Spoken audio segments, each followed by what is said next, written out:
There is a lot of confusion concerning the relationship between entropy and disorder. It is common to see entropy as simply a measure of disorder. However, some claim they have no relationship. Neither of these views of entropy can be considered true.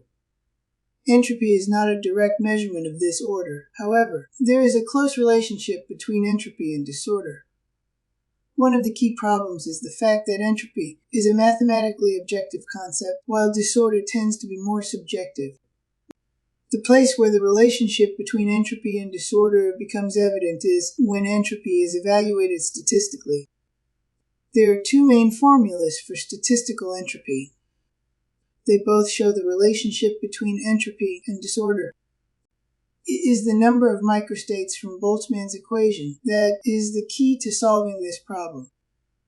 What needs to be noted is that if the size of a system remains the same, any increase in the number of microstates of the system would be a direct increase in the disorder of the system.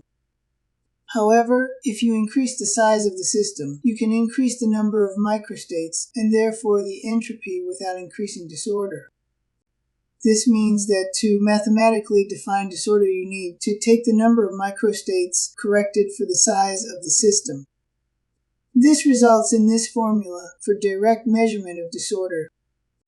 The constant B sub C exists to allow for a consistent unit for disorder.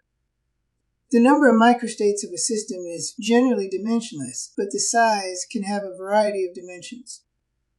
The size can be the number of particles or dimensional quantities such as feet or meters.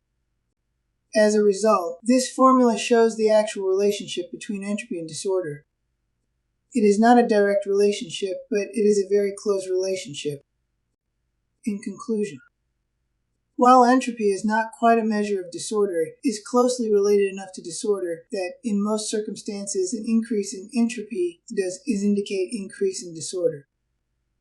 So yes, it is incorrect to equate entropy to disorder in an absolute sense, but they still have a very close relationship that cannot be ignored.